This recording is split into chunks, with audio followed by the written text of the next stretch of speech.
El Palacio de las Estrellas es una obra de fantasía con elementos típicos de los cuentos clásicos europeos de hadas.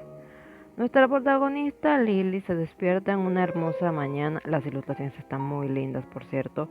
Está realizando sus actividades rutinarias, el desayuno, me imagino que el almuerzo, ya que va a salir a dar un paseo en bicicleta.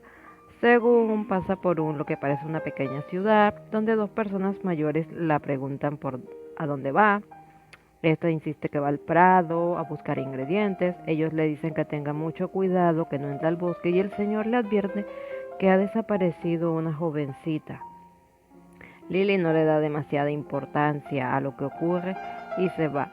Obviamente estas personas lo notan y le dicen que igual tenga cuidado. En verdad lucen preocupados por ella.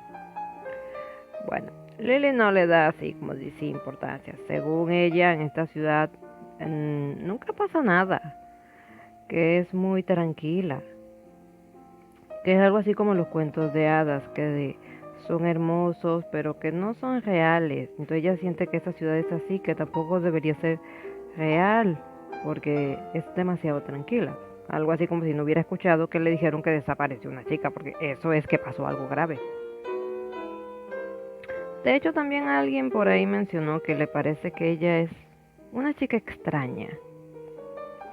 En la noche, en su casa, junto a su abuela, Lily se queja de que es una ciudad aburrente, a lo que su abuela le llama la atención porque la palabra es aburrido.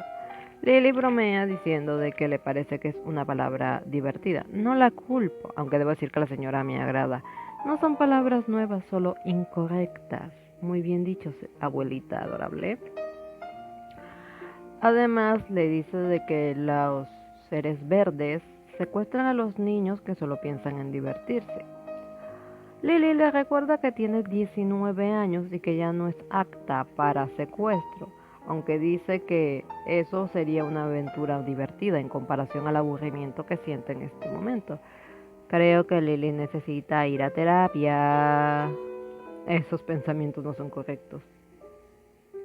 A pesar de que su abuela le advierte que tenga cuidado con sus palabras porque las estrellas la pueden escuchar, esta modo de juego digamos que la desafía y en deseo pide que algo interesante le ocurra. De acuerdo al narrador, esa noche las estrellas la escucharon y podemos ver una imagen que nos indica que algo va a suceder. No se sabe si bueno o malo. Al día siguiente la vemos otra vez en el prado recogiendo ingredientes y escucha un ruido. Este hace que entre al bosque desobedeciendo toda advertencia, en el cual se encuentra a una escena extraña, con un varón, un hombre de piel verde, rubio, al que al parecer está celebrando un entierro, o al menos bajo el agua se ve a una muchacha que parece estar dormida, y al parecer la ve quedando la escena un tanto inquietante, o al menos preocupante. En la segunda parte podemos verla desesperada en su bicicleta, pensando en lo sucedido, en la chica que vio bajo el agua y cómo cuando este hombre la vio, desapareció en un instante entre el agua y dejando un rastro de rosas. Al volver al pueblo, desesperado un poco, le cuenta lo sucedido a todos.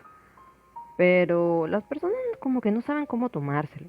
El señor con el que habló ayer le dice que bueno, que puede ir y decirle a la policía lo que vio o a los guardias, pero que él no recuerda haber escuchado que alguien hubiese desaparecido.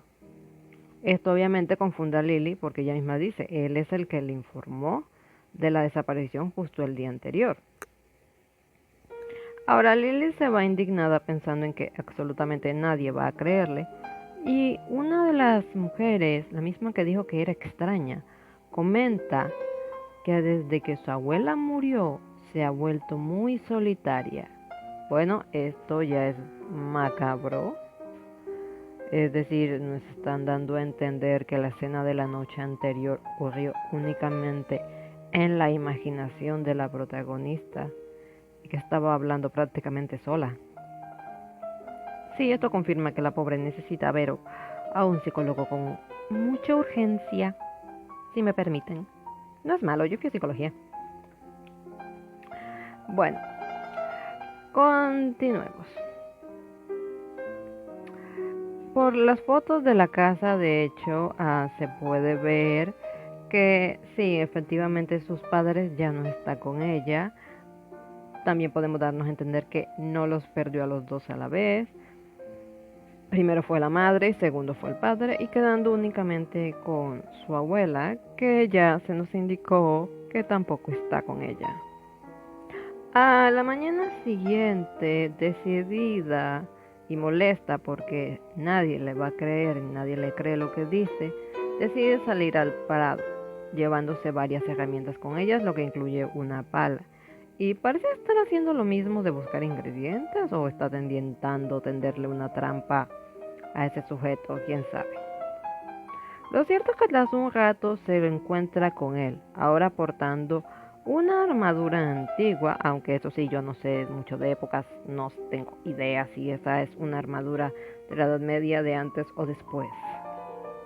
Sé que alguien por ahí seguro sabrá identificar la época, o si es una armadura completamente fantasiosa basada en la de alguna época, pero que no sea, ya saben, específica de la realidad. No se ve tan mal también. El sujeto de hecho la reconoce y le dice que la chica que vio ayer está bien, que se vaya a casa, y le advierte que si vuelve al prado, él también se la llevará. Ella no la escucha y arremete contra él, diciéndole que él vendrá con ella. Obviamente quiere demostrarle a los demás que dice la verdad.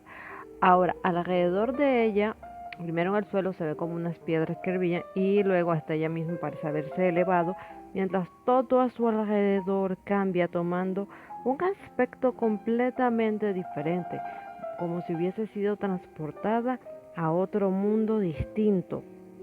Literalmente está en un lugar, por la arquitectura se ve en una estatua, hay algunos como jeroglíficos en unas piedras y hay un barco un tanto extraño que me recuerda a cierta película, pero está partido y bueno, si no quería aburrirse, me parece que de aquí en adelante tendrá mucho con lo que entretenerse. Esta es una obra de Wetton, la pueden encontrar con facilidad si desean saber qué más siguió en la situación en la que esta chica se metió sola por desear no estar aburrida, básicamente. Por otro lado, les quería comentar que acabo de ver que de acuerdo a la aplicación de YouTube, esto es nuevo, permite ver de dónde son las personas que te ven y por lo visto la mayoría de quienes ven mis videos son de México. Esto es algo curioso porque ahí por sexto grado mi apodo era mexicana. De hecho, por el acento que no tengo idea de dónde lo saqué, muchos piensan que soy venezolana si no me conocen. Pero en realidad, de hecho, yo soy colombiana, por si tenían curiosidad de saberlo. Bueno, todo por mi parte. Chao.